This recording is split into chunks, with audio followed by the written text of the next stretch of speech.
कि जिमि अमोघ रघुपति करबाना, एही भांति चलो हनुमाना। बोले जैसे भगवान का बाण चलता है ऐसे हनुमान जी चल रहे हैं। तो भगवान का बाण कैसे चलता है? बाण कैसे चलता है? बाण देखा है आप लोगों ने? देखा होगा। बाण अपने में तीन चीजें लेके चलता है जी, और वो तीनों उसकी अपनी नहीं होती हैं। ऐसे ही हनुमान जी कुछ चीजें लेके चल रहे हैं और वो उनकी अपनी नहीं है।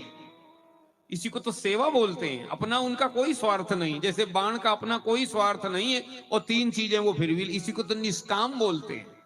इसी को निष्काम भक्ति बोलते हैं। जिमि अमोघ रघुपति कर बाना, यही भांति चले हो हनुमाना। आप महाराज सुनिएगा इसको गंभीरता से। तो बाण कौन सी तीन चीजें लेके चलता है? बाण का कोई लक्ष्य होता है कि नहीं होता है? बाण की कोई दिशा होती है कि ये इस दिशा, यहां लगेगा, इसको क्या बोलेंगे? लक्ष्य।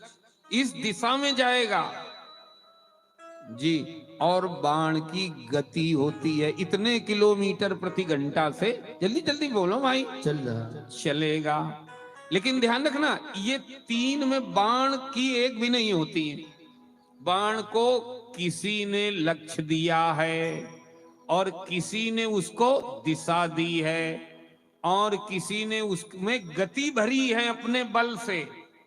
तो दिखाई जाता हुआ बाण दे रहा है, लेकिन वो तीनों क्षमताएं किसी और की हैं। किसकी हैं? बाण वाले की हैं। जरा आप गोस्वामी जी की पंक्ति की गहराई देखिए। जब किसी के भीतर ये विवेक जागृत रहता है कि मेरे अंदर जो समझ है वो भी भगवान ने दी, जो स्वास्थ्य है वो भी भगवान ने दिया, जो संपत्ति है वो भी भगवान ने दी, तो उसके जीवन में ऐसे ही उत्थान होता है, गति होती है जी। गति माने गमन भी होता है, गति माने ज्ञान भी होता है, गति माने उत्थान भी होता है जी। ऐसे उत्थान होता है, ऐसे गति होती है। कैसे? जिमि अमोघ रघुपति करबाना, जिमि अमोघ रघुपति करबाना,